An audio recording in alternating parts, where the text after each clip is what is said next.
ఇంగ్లీష్‌లో first person, second person, third person, I, you, we ఇదే ఇలా చాలా కన్‌ఫ్యూజ్ అవుతూ ఉంటారు. ఇవి తెలిస్తేనే ఇంగ్లీష్‌లో మనం ఎలాంటి తప్పులు లేకుండా సెంటెన్సెస్‌ని ఫ్రేమ్ చేయగలుగుతాం.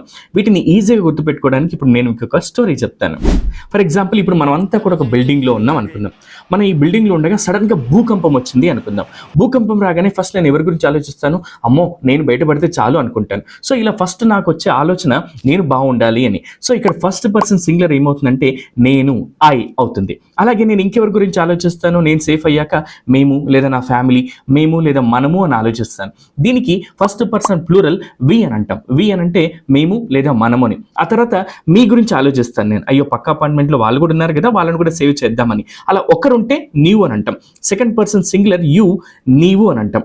ఒకరికంటే ఎక్కువ ఉంటే కూడా యు అని అంటాం ఇంగ్లీష్‌లో. దాన్ని మీరు అని అంటాం. దీని తర్వాత మిగతా వాళ్ళ గురించి ఆలోచిస్తాం మేము. అంటే హి, షీ, ఇట్ వీటిని మనము థర్డ్ పర్సన్ సింగులర్ అంటాం. ఆ తర్వాత ఒకరికంటే ఎక్కువ ఉన్నప్పుడు థర్డ్ పర్సన్ ప్లూరల్‌ని దే అని అంటాం. ఇలా third person singular he, she, it అవుతుంది. థర్డ్ పర్సన్ ప్లూరల్ దే అవుతుంది.